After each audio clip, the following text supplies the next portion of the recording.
Good afternoon. It's 12:55. May work si Angel ngayon kasi Sabado. 12 to 5 ang ano niya, ang pasok niya.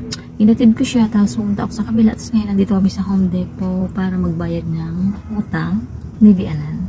And then, yung mga box na yan, isasend ko yan. Pupunta kami ng LBC sa Sacramento. 20 minutes from here ang biyahe. So yun, hindi na ako maghintay pa ng ano kasi, pareho lang naman, kailangan siyang isend. Yung dalawa.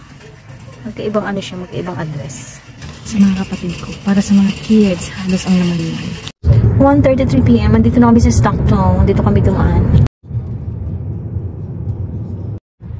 Marami ditong homeless. Ayan o. Out here in this area, Cemetery. look how beautiful it is. Cemeteries here are very... 1:51, andito na kami sa LBC. Diyan banda, diyan banda. We're here! Ayan yung LBC. Hala, baka sarado.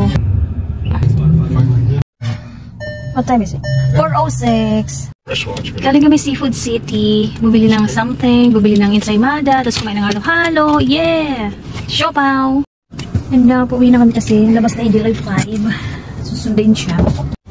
Dati merong Filipino restaurant dyan. Oh, wala na ngayon. Iba na yung Vietnamese restaurant na. Palabas na kami. Watch out. Oops, may police. Huli ka. 4:42 na. Dito na kami sa labas ng work ni Angel. Diyan siya lalabas. Yes, dito na siya. Sundo na namin siya. Ganda ka dyan? 5:20 PM. Andito kami sa Fish and Chips. Papabili kasi ng pagkain para sa hapunan. Diyan sila pumasok kasama si Angel.